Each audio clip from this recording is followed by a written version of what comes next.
Your sister is twice the woman you'll ever be, Alicia. My mother's voice rang out across the dining room, cutting through the warm chatter of Thanksgiving dinner like a serrated blade. 23 relatives turned their heads in my direction, forks pausing mid-bite, as if watching a car accident unfold in slow motion. I set down my wineglass with deliberate calm, my hand steady despite the familiar sting of humiliation washing over me. The golden turkey at the center of the table seemed to mock me with its perfect presentation, just like everything else in this house always appeared flawless on the surface. Wonderful, I replied, my voice carrying across the suddenly silent room. Then she can give back the $80,000 I spent on her wedding. The silence that followed was deafening.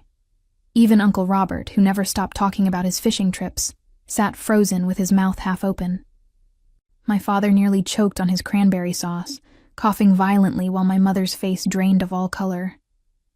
My sister Vanessa looked like she'd seen a ghost. My name is Alicia.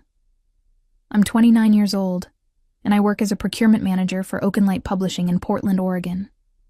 I've spent the last 8 years climbing the corporate ladder at one of the most respected publishing houses on the West Coast, negotiating million-dollar deals with suppliers and managing budgets that could fund small towns. Yet somehow, in my mother's eyes, I've never measured up to my younger sister Vanessa, the eternal golden child who could do no wrong. Growing up, I was the responsible one. While Vanessa spent her teenage years sneaking out to parties and dating boys our parents disapproved of, I was buried in textbooks, earning straight A's and working part-time jobs to save for college. When Vanessa dropped out of community college after one semester to pursue her dream of becoming an influencer, I was graduating summa cum laude with a business degree and landing my first corporate job. But none of that mattered to my parents. Vanessa was beautiful, charming, and vivacious. She had that effortless way of lighting up a room that everyone seemed to adore.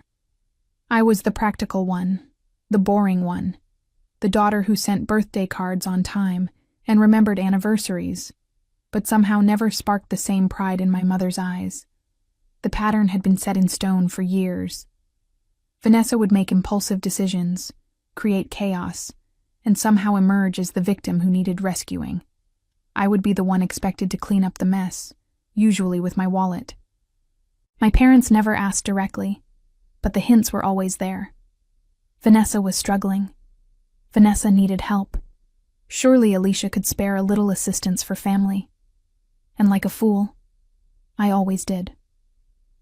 6 months ago, when Vanessa announced her engagement to Tyler, a wannabe musician who'd never held a steady job in his life, I should have seen what was coming.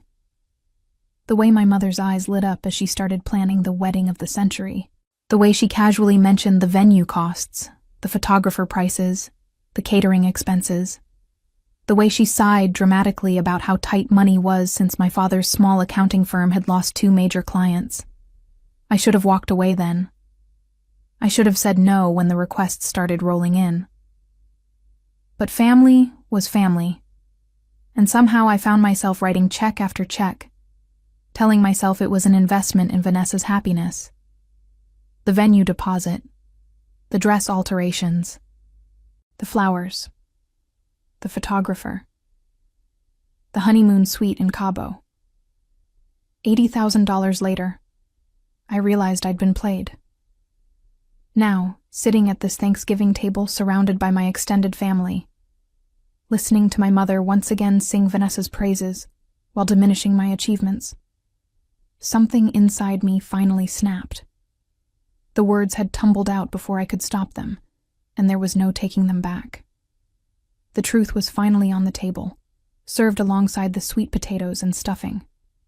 The aftermath of my announcement spread through the dining room like spilled wine on white linen. Aunt Patricia dropped her fork with a clatter. My cousin David's wife grabbed his arm, her eyes wide with shock. My grandmother, bless her heart, was the first to break the silence. $80,000? She whispered, her weathered hand clutching her chest. Sweet Jesus, Alicia. My mother recovered first, her face flushing red as she attempted damage control. Alicia, this is neither the time nor the place for such discussions. We have guests. Funny, I said, taking a slow sip of my wine. It seemed like the perfect time when you were telling these same guests how inadequate I am compared to my sister. Vanessa finally found her voice, though it came out as more of a squeak. Alicia, you're being dramatic. You offered to help with the wedding. No one forced you. Offered? I laughed, but there was no humor in it. Let me refresh your memory. It started with Mom calling me in tears because you two couldn't afford the venue you'd already put a deposit on.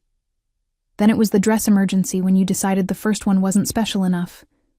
Then the photographer cancellation crisis. Then the flower shortage panic. Should I continue? My father set down his glass of wine, his face grave. Now, hold on, Alicia. Your mother and I never asked you to spend that kind of money. You didn't have to ask directly, Dad. You just painted the picture perfectly.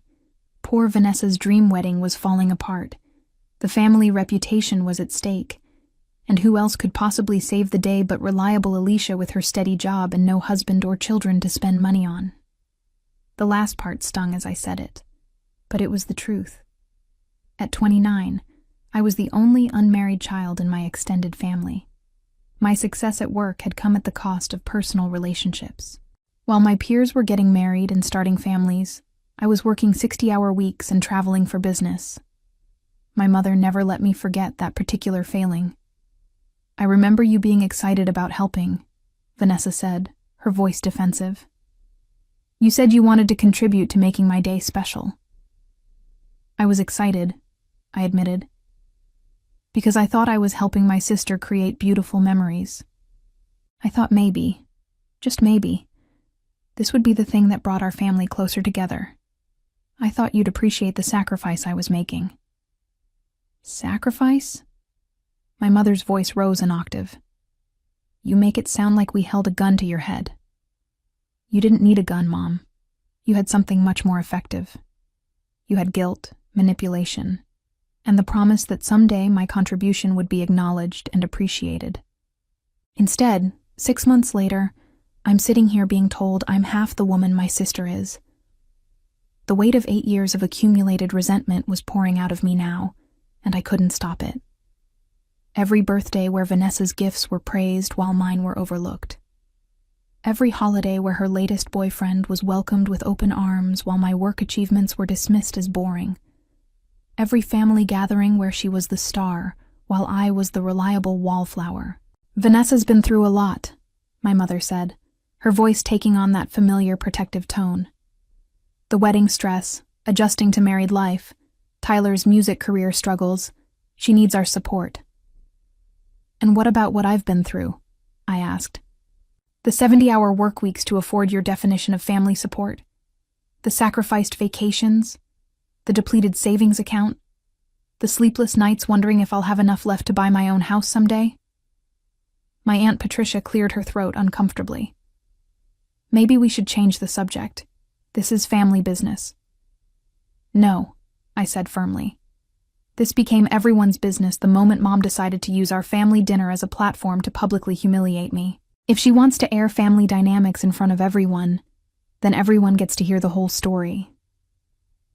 Vanessa's husband, Tyler, who'd been silent throughout the entire exchange, finally spoke up. Look, we never asked for that much money. Things just kept coming up. Things kept coming up because you two had champagne tastes on a beer budget, I replied. And instead of scaling back or waiting until you could afford the wedding you wanted, you let me bankroll your fairy tale.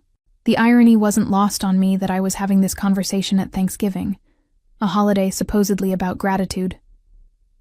I'd spent years being grateful for the opportunity to help my family, grateful that I had the means to contribute, grateful for any scraps of acknowledgement that came my way. But gratitude, I was learning, had to be reciprocal to mean anything. My mother's face had gone from red to pale, and I could see the calculations running behind her eyes. She was probably trying to figure out how to minimize the damage, how to spin this back in Vanessa's favor, how to make me the unreasonable one again. But something told me those days were over. The tension in the room was suffocating. My cousin Jennifer tried to break it by asking if anyone wanted more wine. but her voice sounded strained and false. The magnificent feast my mother had spent days preparing sat cooling on the table, forgotten in the wake of my revelation. "I think there's been a misunderstanding," my father said carefully, his accountant's mind probably calculating the exact figure I'd mentioned. 80,000 seems excessive for a wedding. "Would you like to see the receipts, Dad?" I pulled out my phone, my fingers already swiping to the folder where I'd meticulously documented every expense. 25,000 for the venue, 12,000 for catering upgrades because the basic package wasn't good enough, 8,000 for the photographer Vanessa insisted on after she fired the first one, 5,000 for flowers when she decided roses weren't exotic enough, 4,000 for her dress alterations and veil, 3,000 for the honeymoon suite upgrade, and that's just the big-ticket items. With each number I recited, Vanessa seemed to shrink further into her chair. Tyler had gone completely silent, probably realizing for the first time exactly how much money his wife's family had contributed to their lifestyle. "The wedding cost 60,000, my mother protested weakly. "You can't possibly have paid 80. "You're forgetting the honeymoon expenses," I said. "The flights to Cabo, the resort upgrades, the excursions, the shopping money. And then there were the engagement party costs, the bridal shower expenses, and the various wedding-related emergencies that kept cropping up." My grandmother shook her head slowly. "In my day, people got married at the courthouse and had cake at their mother's house. All this extravagance is just foolishness." "Grandma's right," I said. "But I was foolish enough to enable it because I thought it mattered to my family. I thought contributing to Vanessa's happiness would mean something. I thought maybe if I proved how much I cared, how much I was willing to sacrifice, I'd finally earn the same love and respect she gets just for existing."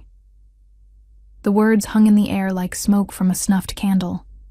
This was the heart of it, the wound I'd been carrying for 29 years. The constant feeling that no matter what I achieved, no matter how responsible or successful I became, I would always be the consolation prize daughter. "That's not fair," Vanessa said, tears forming in her eyes.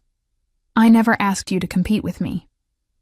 "You didn't have to ask," I replied. "The competition was built into our family structure from day one. Perfect Vanessa, who could do no wrong, and practical Alicia, who existed to clean up the messes." My mother's jaw tightened. "I love both my daughters equally." "Do you?" I challenged. "Because your actions say otherwise. When was the last time you bragged about my promotion to your friends? When was the last time you asked about my life without immediately segueing into Vanessa's latest drama? When was the last time you defended me the way you just defended her?" The silence that followed was deafening. Around the table, my relatives were studying their plates, their hands, anything but the family implosion happening before their eyes. This wasn't the Thanksgiving dinner anyone had expected. "I think you're being unfair," my mother said finally, but her voice lacked conviction. "I'm being honest," I corrected. "Maybe for the first time in years. And honesty feels unfair when you've been living in a carefully constructed fantasy." Tyler suddenly pushed back from the table. "I think we should go." "Sit down, Tyler," Vanessa snapped, the first real fire I'd seen from her all evening. "This is my family, a family that's airing very private financial business in front of everyone," he replied, his discomfort obvious. "Private financial business that became public the moment my contribution was erased from the narrative," I said. "You want to leave? Fine, but you're not taking the moral high ground with you." My father rubbed his temples, looking every one of his 62 years. "How did we get here? This was supposed to be a nice family dinner. We got here because someone decided to use this nice family dinner as an opportunity to publicly diminish one daughter while elevating the other," I said. "We got here because I finally reached my limit of being treated like a second-class family member despite being the one who consistently shows up, contributes, and sacrifices." "Alicia," my Aunt Patricia said gently, "family relationships are complicated. Maybe some things are better discussed privately." "I've tried discussing things privately for years," I replied. The result was $80,000 in wedding expenses and a Thanksgiving dinner where I'm told I'm half the woman my sister is. Clearly, the private approach wasn't working. The truth was, I'd been building toward this moment for months. Every time I logged into my bank account and saw the depleted balance. Every time I had to decline social invitations because I couldn't afford them after funding Vanessa's dream wedding. Every time my mother casually mentioned how happy Vanessa was in her marriage, while asking when I was going to find someone and settle down. The breaking point had been 2 weeks ago, when I'd received the wedding photos Vanessa had finally gotten around to sharing. Beautiful, professional pictures of her perfect day. Not a single thank you note had accompanied them. Not a single acknowledgement of how that perfect day had been made possible. Instead, I'd gotten a text. "Aren't these amazing? Tyler and I are thinking about doing a first anniversary party. Nothing big, just family." That's when I knew this dinner was coming. That's when I knew the truth would eventually surface. I just hadn't expected it to happen quite so dramatically. But looking around the table at my family's shocked faces, I realized I didn't regret it. The truth was messy and uncomfortable, but it was finally out there. No more pretending everything was fine. No more swallowing my resentment for the sake of family harmony. The question now was what would happen next. The uncomfortable silence stretched on until my cousin David's 5-year-old daughter broke it by asking loudly, "Mommy, why is everyone so quiet? Did somebody die?" A nervous laugh rippled through the room, but the tension remained thick as fog. My mother seized the opportunity to regain control of the situation. "I think we should all take a breath and remember this is Thanksgiving," she said, her voice artificially bright. "We're here to be grateful for what we have, not to dredge up old grievances." Old grievances? I felt my composure slipping. "Mom, this happened 6 months ago. The last payment for Vanessa's honeymoon cleared my account in July. How is that old?" "Alicia, please," my father interjected. "Can't we discuss this later? Your aunt and uncle drove 3 hours to be here, and they got quite a show," I replied. "But don't worry, Dad. I wouldn't want to further embarrass the family by continuing to tell the truth." I stood up from the table, my chair scraping against the hardwood floor. "Thank you for dinner, Mom. It was truly enlightening." "Where are you going?" Vanessa asked, panic creeping into her voice. "Home. I suddenly don't have much of an appetite." "Alicia, don't be dramatic," my mother called after me as I headed toward the coat closet. "You're blowing this completely out of proportion." I turned back to face the table, where 23 pairs of eyes were watching me like I was a wild animal that might attack at any moment. Out of proportion? Let me tell you what's out of proportion. It's expecting your daughter to fund her sister's wedding, and then publicly humiliating her 6 months later. It's taking $80,000 from someone, and never once acknowledging the sacrifice they made. It's spending 29 years making someone feel like they're not good enough, while simultaneously expecting them to bankroll the family's happiness.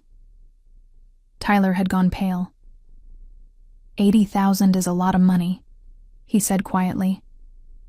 "Thank you, Tyler. I'm glad someone finally acknowledges that fact." "We didn't know it was that much," he continued, shooting a confused look at Vanessa. "You told me your parents were helping with the wedding." Vanessa's face flushed crimson. They were helping. "Alicia is family. It's the same thing." "No, it's not the same thing," I said firmly. "When parents help with a wedding, it's a gift from one generation to the next. When a sister empties her savings account, it's a loan that apparently no one intends to acknowledge, let alone repay." "We never said we wouldn't pay you back," Vanessa protested. "You never said you would either. In fact, in 6 months, the subject has never come up once. Not when you posted pictures of your new furniture. Not when you went on that weekend trip to wine country last month. Not when Tyler bought that expensive guitar 2 weeks ago." Tyler's mouth fell open. "That guitar cost $3,000. If we owe Alicia $80,000, maybe I should have waited." "You think?" I said sarcastically. But don't worry, Tyler. According to my mother, your wife is twice the woman I'll ever be, so I'm sure she'll figure out how to make this right. My grandmother cleared her throat. Alicia, dear, come sit back down. Let's talk about this properly. Grandma, I love you, but there's nothing left to talk about. I've spent 8 years of my adult life being the family ATM while being treated like the family disappointment. I'm done. You're not a disappointment, my father said, but his voice lacked conviction. When was the last time you called me just to see how I was doing, Dad? When was the last time you asked about my work without immediately changing the subject? When was the last time either of you visited my apartment or showed any interest in my life that didn't involve what I could contribute to this family financially? The questions hung in the air unanswered, because we all knew the truth. My parents' relationship with me had become transactional somewhere along the way. I was the reliable daughter who could be counted on to solve problems with her checkbook, but I wasn't the daughter they bragged about or prioritized emotionally. That's not true, my mother said weakly. Isn't it? When I got promoted to senior procurement manager last year, what did you say when I called to tell you? My mother's silence was telling. You said, "That's nice, honey. Did you hear Vanessa's thinking about starting a blog?" I continued. When I closed the biggest supplier contract in my company's history, what was your response? More silence. You asked if I thought Vanessa and Tyler needed new living room furniture because theirs looked shabby in her Instagram photos. My Aunt Patricia looked uncomfortable. Alicia, I'm sure your parents are proud of you. Are they? Because I haven't seen evidence of that pride in years. What I've seen is a family that takes my financial contributions for granted, while treating my sister like she hung the moon for managing to exist. Vanessa's had struggles, my mother said defensively. We've all had struggles, Mom. The difference is I handled mine without expecting my family to bail me out financially and emotionally at every turn. I don't expect anyone to bail me out, Vanessa said, her voice rising. Don't you? When you couldn't afford your dream wedding, who did you call? When you needed a co-signer for your apartment lease, who did you ask? When Tyler's band needed equipment money, where did you turn?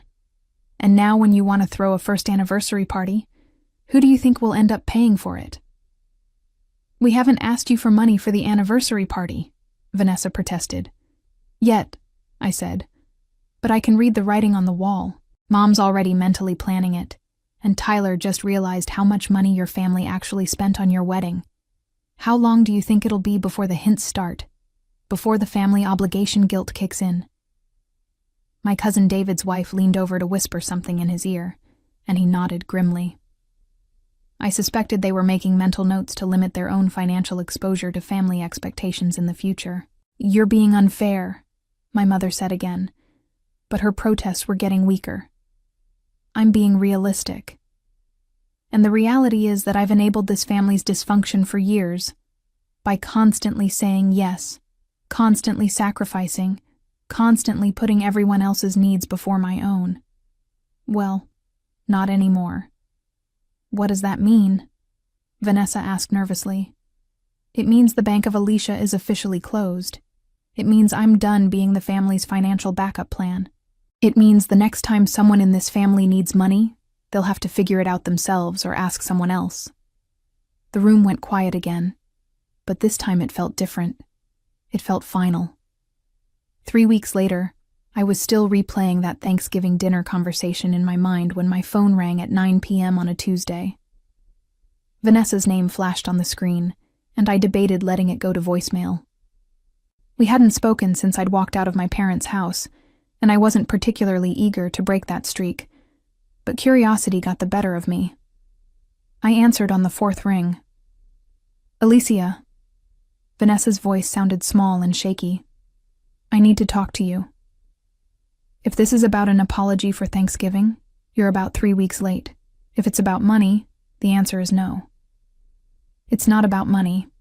Well, not exactly. Can you meet me somewhere? Please? It's important. Something in her tone made me pause. Vanessa sounded genuinely distressed, not just her usual dramatic flair when things weren't going her way. What's wrong? I can't talk about it over the phone. Please, Alicia. I know you're angry with me, but I really need my sister right now. Against my better judgment, I agreed to meet her at a coffee shop downtown. When I arrived, I found Vanessa already there, hunched over a lukewarm cup of coffee with dark circles under her eyes. She looked like she hadn't slept in days. You look terrible, I said, sliding into the seat across from her. Thanks. That's exactly what I needed to hear. What's going on, Vanessa? And please don't tell me you and Tyler need money for couples counseling or something. Tyler left me. The words hit me like a physical blow. Whatever I'd been expecting, it wasn't that. What? When? 2 days ago. He packed a bag and moved in with his bandmate Derek. He said he needed space to figure things out. I studied my sister's face, looking for signs of manipulation or exaggeration, but all I saw was genuine pain. What happened? The money thing really messed with his head. After Thanksgiving, he kept asking questions about our finances, about how much you'd actually paid for things. He started going through our wedding expenses, adding everything up. And he realized that almost everything about our wedding was funded by you. The venue, the food, the flowers, the photographer, everything that made it special. He said it made him feel like our whole marriage was built on a lie. I felt a flicker of sympathy for Tyler, which surprised me. It wasn't a lie, Vanessa. You two love each other. Do we?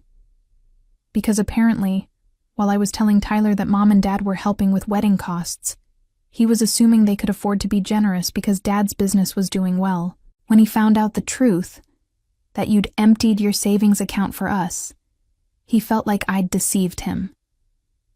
You did deceive him. I didn't mean to. I just didn't want him to feel bad about accepting help. I thought once we were married, it wouldn't matter where the money came from. I sipped my coffee, processing this information. So, Tyler left because he found out I paid for your wedding. He left because he said he doesn't know who I really am. He said if I could lie about something that big, what else was I lying about? He started questioning everything about our relationship. The irony wasn't lost on me. Tyler had left Vanessa for the same reason I'd exploded at Thanksgiving, just from the opposite direction. We'd both realized we'd been living with a version of my sister that wasn't entirely real. I'm sorry this happened, I said, and I meant it. Despite everything, I didn't want to see Vanessa's marriage fall apart. Are you? Because part of me thinks you're happy about this. You get to be right about Tyler not being good enough, about us being irresponsible. I never said Tyler wasn't good enough. I said you two weren't ready to get married if you couldn't afford your own wedding. Same thing. No, it's not.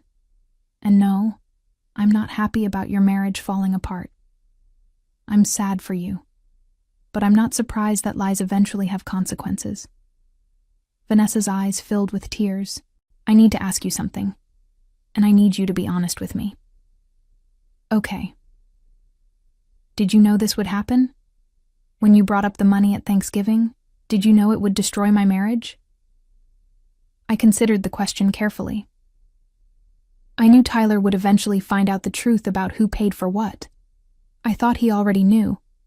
Most couples discuss their finances before getting married. That's not what I asked. No, Vanessa. I didn't set out to destroy your marriage. I was angry about being humiliated in front of our entire family, and I reacted emotionally. But I'm not sorry the truth came out. Secrets like that have a way of poisoning relationships anyway. So what am I supposed to do now? You're supposed to figure out how to be honest with your husband and rebuild trust. You're supposed to take responsibility for the choices you made instead of expecting other people to fix them for you. I can't afford the apartment without Tyler's income. And there it was, the real reason for this coffee shop meeting. Despite her claims that this wasn't about money, everything always came back to money with my family. I'm not giving you money for rent, Vanessa. I didn't ask for that. You didn't have to, but the answer is still no. Then what am I supposed to do? Move back in with Mom and Dad? You're 26 years old with a college degree. You're supposed to get a job and support yourself like most adults do. I have a job. I work at the boutique. 20 hours a week selling overpriced jewelry to tourists is not a job, it's a hobby. You need a real career, with real income and real financial independence. Vanessa stared into her coffee cup. Tyler said the same thing. He said I act like a child who expects other people to take care of me. Tyler's not wrong. You really think I'm that pathetic? I looked at my sister, really looked at her. And for the first time in years, I saw past the golden child facade to the insecure woman underneath. I think you're smart and capable, but you've been enabled your entire life to avoid taking responsibility for yourself. I think you could be amazing if you stopped expecting other people to solve your problems. And I think you've been jealous of me your entire life, and you're enjoying watching me fail. The accusation stung because there was a grain of truth in it. Not the enjoying her failure part, but the jealousy. I had been jealous of how easily everything seemed to come to Vanessa, how effortlessly she captured everyone's attention and affection. Maybe I have been jealous, I admitted. But this isn't about revenge, Vanessa.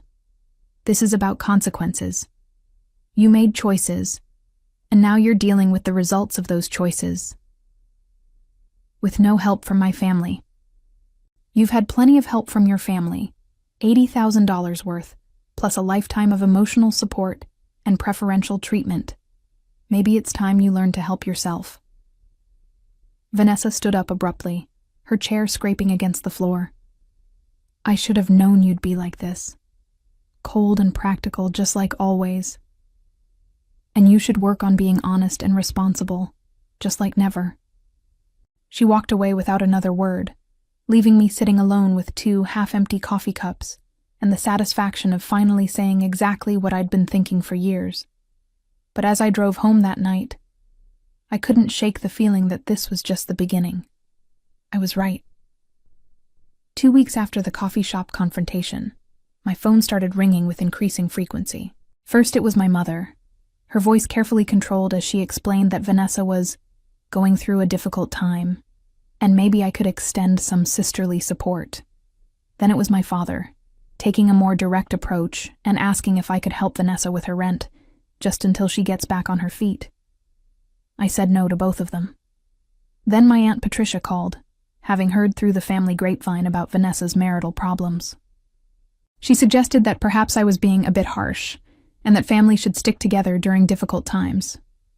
My cousin David's wife sent a carefully worded text about how family relationships were more important than money. I said no to all of them. But it was my grandmother's call that nearly broke my resolve. Alicia, dear, she said in her gentle voice that had soothed countless childhood hurts. I know you're upset with your sister, but she's really struggling. She's lost weight, she looks terrible, and she's talking about moving back home. Your parents are beside themselves. Grandma, I love you, but this isn't my problem to solve. She's your sister. She's my adult sister who needs to learn how to take care of herself. Don't you think you're being a little hard on her?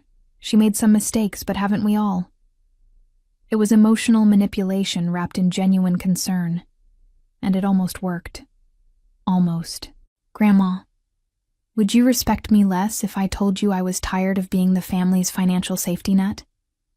There was a long pause. Oh, sweetheart, is that what this is about? Partly, but it's also about the fact that every time Vanessa faces consequences for her choices, someone in this family steps in to rescue her. How is she ever going to learn to be responsible if we keep enabling her irresponsibility? You sound very wise, dear. But sometimes wisdom feels awfully cold. After that call, I started to doubt myself. Maybe I was being too harsh. Maybe I should help Vanessa one more time. Maybe I was letting my resentment cloud my judgment. Then I got the call that changed everything. It was 8 p.m. on a Friday when Vanessa's number flashed on my phone again. I almost didn't answer, but something made me pick up. Alicia? Her voice was different this time, not pleading or manipulative, but flat and tired. What is it, Vanessa? I need to tell you something. About the wedding money. What about it? Tyler and I went through all the receipts and bank statements. We've been trying to figure out exactly how much we owe you so we can start making payments. This was unexpected. Okay. The thing is, we found some discrepancies. Some of the amounts don't match what you said at Thanksgiving. My stomach dropped. What kind of discrepancies? The honeymoon expenses, for one. You said you paid for our flights and resort upgrades in Cabo. But I have the credit card statements right here, and Tyler paid for those himself. $7,000 on his credit card. I felt the blood drain from my face. That's not possible. It is possible, because I'm looking at the statements right now. Tyler's been paying the minimum balance on that debt for 6 months. We've also been paying for our own apartment this whole time, not you. And the engagement party expenses you mentioned? Mom and Dad paid for those.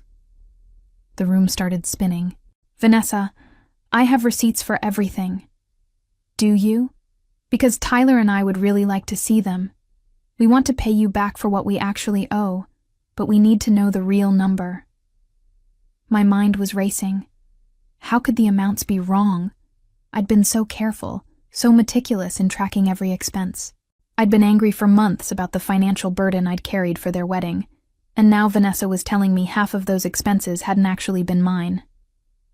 Can you email me the statements you're looking at? I asked, trying to keep my voice steady. Already done. Check your email. I put the call on speaker and opened my laptop, pulling up my email account.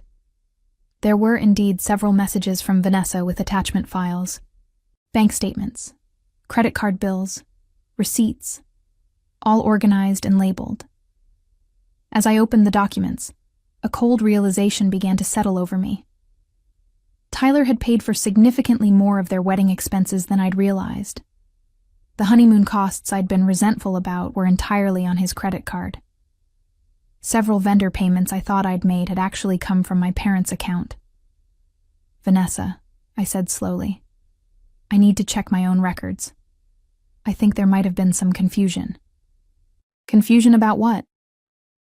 About who paid for what. Give me a day to go through everything and get back to you. After we hung up, I spent the next 3 hours going through every receipt, every bank statement, every transaction record from the past year. What I found made me physically ill. The actual amount I'd contributed to Vanessa's wedding was $32,000, not $80,000. Still a significant sum, but not the massive financial burden I'd been carrying in my mind for 6 months. The other expenses had been real, but my memory had somehow conflated them all into one giant debt I was owed. Tyler had handled more of the costs than anyone had given him credit for. My parents had contributed more than I'd remembered, and I had been nursing a resentment based on incomplete and inaccurate information. The revelation hit me like a physical blow. I'd humiliated my sister in front of our entire family over numbers that were wrong. I'd destroyed her marriage by exposing financial details that weren't even accurate. I'd positioned myself as the long-suffering victim of family exploitation when the reality was far more complex. Sitting alone in my apartment at midnight, surrounded by financial documents and the wreckage of my righteous indignation, I realized I'd made a terrible mistake. My anger had been justified, but my facts had been wrong. And in my rush to finally stand up for myself, I'd potentially destroyed my sister's life over a lie I'd been telling myself for months. The worst part was that I wasn't even sure how I'd gotten the numbers so wrong. Had I been so eager to feel victimized that I'd inflated my own contributions? Had my resentment been so deep that I'd unconsciously exaggerated the injustice to justify my anger? I needed to call Vanessa back. I needed to apologize, to explain, to somehow fix what I'd broken. But first, I needed to figure out how I'd managed to convince myself that I'd given my sister $50,000 more than I actually had. Because if I could be that wrong about something so important, what else in my life had I been seeing through the distorted lens of my own resentment? I didn't sleep that night. Instead, I sat at my kitchen table with my laptop, a calculator, and every financial document I could find, trying to piece together how I'd constructed such an elaborate fiction about my sister's wedding expenses. The truth was more disturbing than I wanted to admit. I had been keeping track of the expenses, but somewhere along the way, my anger had started doing the accounting. Every time I felt overlooked or underappreciated by my family, I'd unconsciously added another perceived slight to Vanessa's debt. The resentment had compounded like interest, growing larger and more distorted with each passing month. The $7,000 honeymoon expense had been real, but I'd paid for my parents to join them for 2 days, not for Tyler and Vanessa's entire trip. The engagement party costs had been shared between my parents and me, not entirely my responsibility. Even some of the wedding vendor payments had been split in ways I'd forgotten or chosen not to remember. By dawn, I had a clear picture of my actual financial contribution. $32,467. Still substantial, still worth acknowledging, but not the martyrdom-inducing sum I'd been carrying around like a cross. I called in sick to work and drove to Vanessa's apartment. She answered the door in pajamas, her hair unwashed and her eyes red-rimmed. She looked even worse than she had at the coffee shop. "I need to apologize," I said, without preamble. "For what?" "For being wrong about the money. For humiliating you at Thanksgiving with numbers that weren't accurate. For contributing to the destruction of your marriage with my self-righteous anger." Vanessa stepped aside to let me in. The apartment was a mess. Dishes piled in the sink, laundry scattered across the furniture. This wasn't Vanessa's usual carelessness. This was depression. "So you figured out the real numbers?" $32,467, I said. I don't know how I convinced myself it was $80,000. I think I wanted to feel like a victim so badly that I inflated my own martyrdom. "Tyler's been trying to call you," she said, settling onto the couch. "He wants to apologize too." "For what?" "He didn't do anything wrong. He left me without trying to work things out. When he found out about the money discrepancy, he realized he'd been too hasty. He said he let his pride get in the way of his marriage." This was an unexpected development. "Are you two getting back together?" "I don't know. He wants to try counseling, but I'm not sure I trust him not to run away again the next time things get complicated." I sat down across from her, feeling the weight of my mistakes. "Vanessa, I'm sorry. I was angry about a lot of things that had nothing to do with your wedding, and I let that anger distort my perception of what actually happened. You were right about some things, though. I did let you pay for more than I should have. I did take your contributions for granted, and I should have been more honest with Tyler about where the money was coming from. But I was wrong about the scale of it, and I was wrong to air our family's business the way I did at Thanksgiving. Actually," Vanessa said, looking thoughtful, "I think I needed to hear some of those things. Maybe not in front of the whole family, but I needed to hear them." "What do you mean?" "The stuff about me being enabled, about not taking responsibility for myself. Tyler said some of the same things. Maybe there's truth in it that I've been avoiding." I studied my sister's face, seeing something I'd never noticed before. Beneath the hurt and exhaustion, there was something that looked like determination. "I got a real job," she continued. "Full-time marketing coordinator at a nonprofit downtown. It doesn't pay much, but it's a start." "That's great, Vanessa, really. And I've been thinking about what you said, about learning to be independent. Maybe you were right that everyone's been rescuing me too much. Maybe I need to figure out how to rescue myself." The conversation was interrupted by a knock at the door. Vanessa got up to answer it, and I was surprised to see Tyler standing in the hallway with flowers and a nervous expression. "I'm sorry," he said to Vanessa. "I know I should have called first, but I wanted to see if you were okay." "Alicia's here," Vanessa said, stepping aside. She came to apologize about the money situation. Tyler's eyes met mine over Vanessa's head. I owe you an apology too. I should have been more understanding about the whole situation. And I definitely shouldn't have walked out on my marriage without trying to work things through first. Tyler, you don't owe me anything. I'm the one who created this mess with my inaccurate information and my public outburst. But you were right about one thing, he said. Vanessa and I should have been more honest with each other about our finances from the beginning. If we'd talked openly about who was paying for what, none of this would have happened. I looked back and forth between them, seeing something I hadn't expected. Growth. Both of them looked older somehow, more serious, like they'd been forced to mature quickly under pressure. Are you two going to be okay? I asked. We're going to try, Vanessa said. Tyler found a therapist who specializes in couples counseling. We have our first appointment next week. And I talked to my boss about picking up some freelance work, Tyler added. The band is still important to me, but I need to be more financially responsible. I felt a mix of relief and lingering guilt. Maybe my explosion at Thanksgiving had ultimately led to positive changes, but I still regretted the way I'd handled everything. There's something else, Vanessa said. I want to pay you back. The $32,000. It might take a while, but I want to set up a payment plan. Vanessa, you don't have to. Yes, I do. You were right that I never acknowledged your sacrifice. This is me acknowledging it. The gesture meant more to me than the money itself.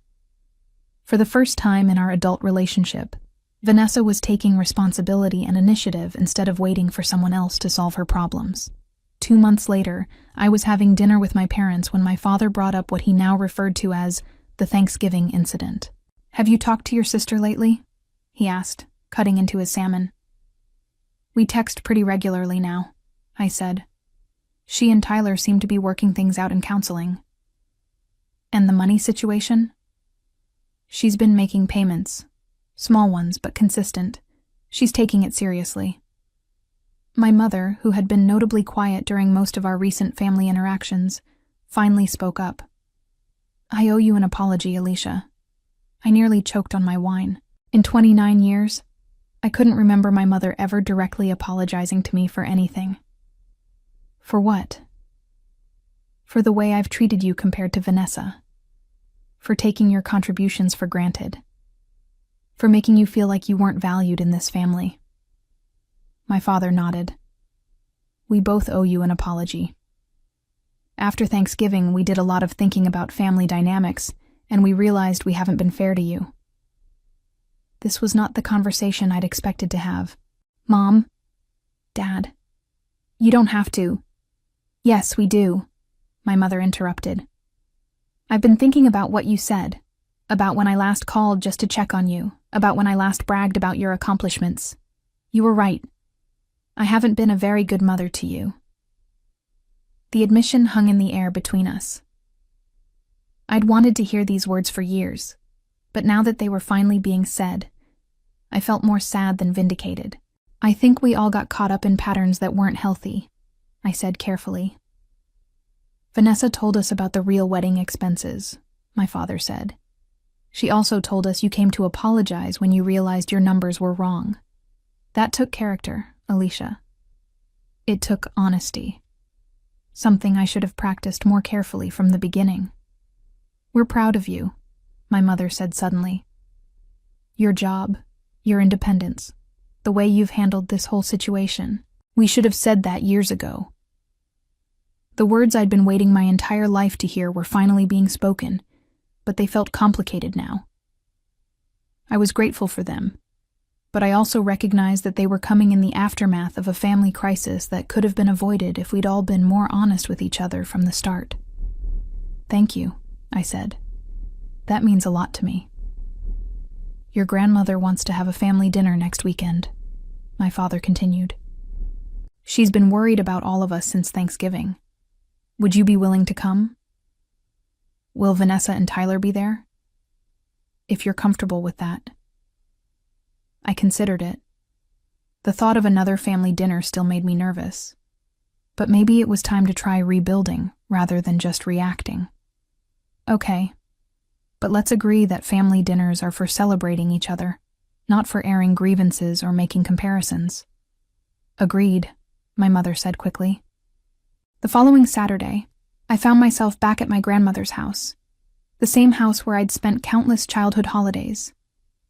But this time felt different. Vanessa and Tyler arrived together, holding hands but looking slightly nervous. My parents were more subdued than usual, clearly making an effort to treat both daughters equally in their attention and conversation. Alicia, my grandmother said, pulling me aside before dinner, I'm proud of how you've handled this situation. It takes strength to admit when you're wrong, and it takes even more strength to forgive. I'm still working on the forgiving part, Grandma. That's honest. But you're here, and that's a start. During dinner, something remarkable happened. My father asked about my latest project at work, and actually listened to my answer without changing the subject. My mother complimented Vanessa's new job, but didn't dismiss my career achievements in the process. Tyler talked about his music, but also mentioned his new freelance work. Vanessa shared updates about their counseling, without seeking excessive sympathy or attention. It wasn't perfect. There were still awkward moments and careful conversations, but it felt like the beginning of something healthier.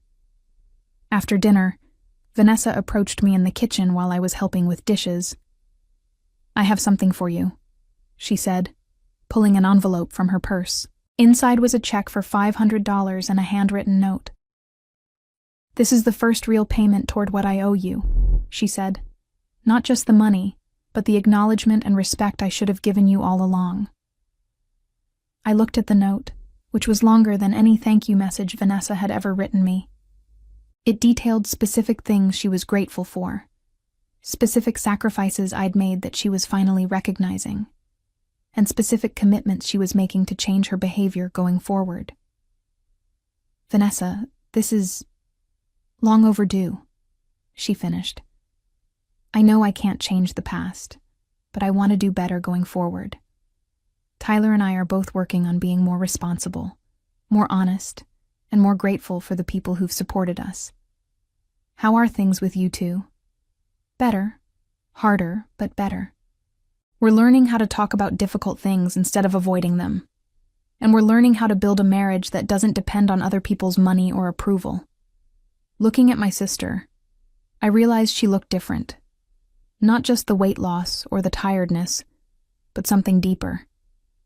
She looked more substantial somehow, more real. I'm proud of you, I said, meaning it. Thank you. That means everything coming from you.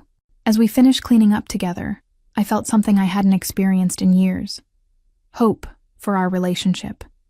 Not the old dynamic where I sacrificed and she received, but something more balanced and honest. Alicia, Vanessa said as we were putting away the last of the dishes. I know I don't have the right to ask this, but would you be willing to be in my life differently going forward? Not as the sister who fixes my problems, but as the sister who celebrates my successes and supports me in becoming better? I'd like that, I said. But it goes both ways. I need to feel valued and appreciated, not just useful. Deal, she said, extending her hand for a handshake.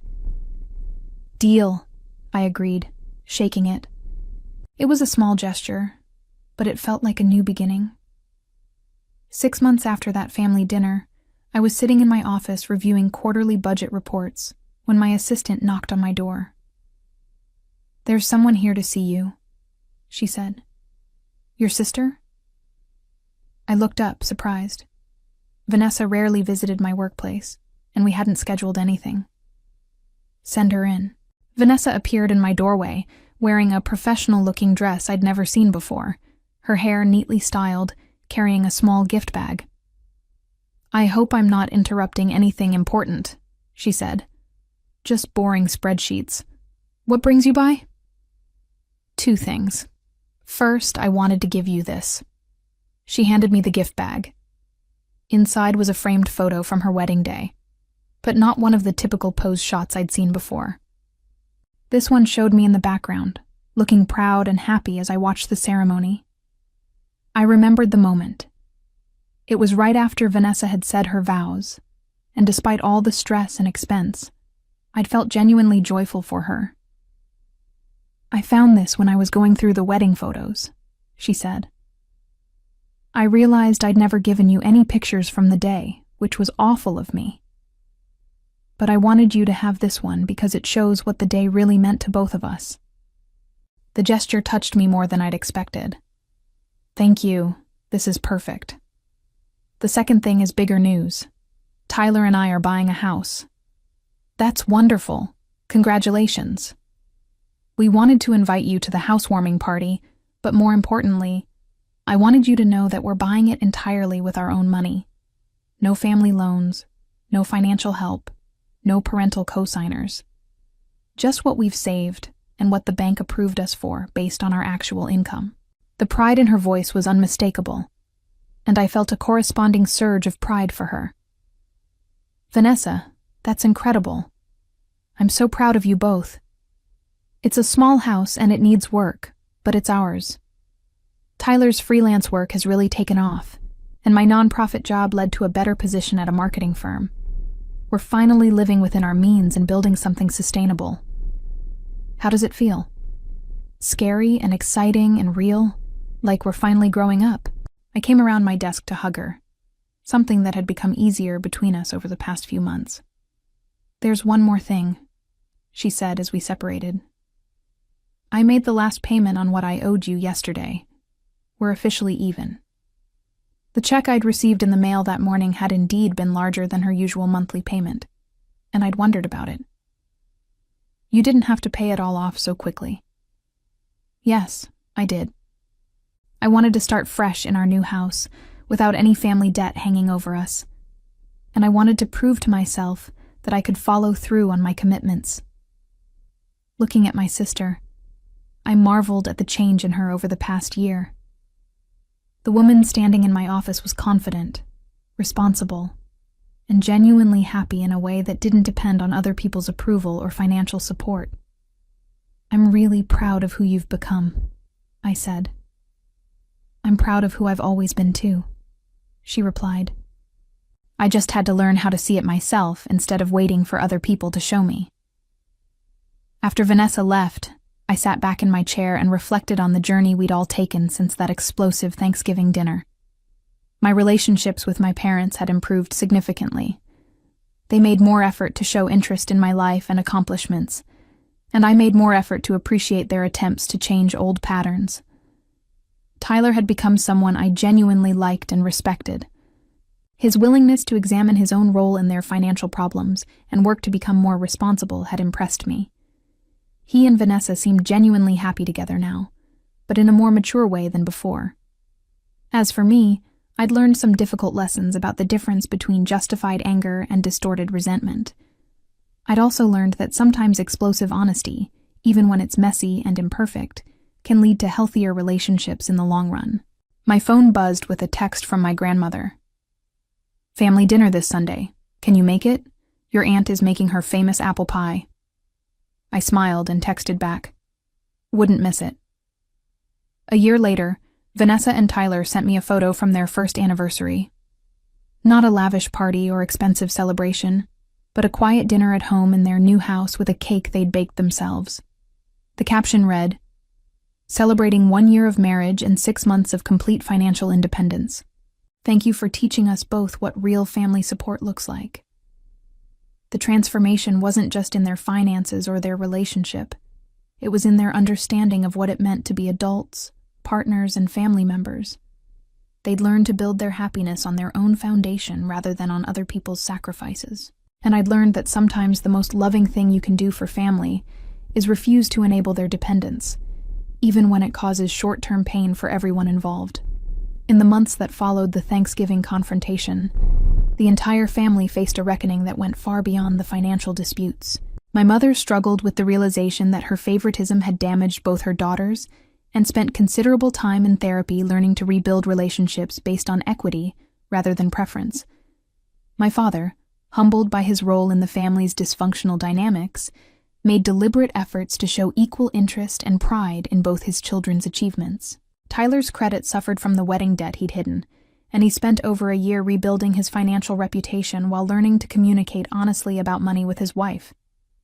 Vanessa faced the hardest consequences of all, losing not just her financial safety net, but her identity as the protected favorite child, forcing her to develop genuine independence and self-worth for the first time in her adult life.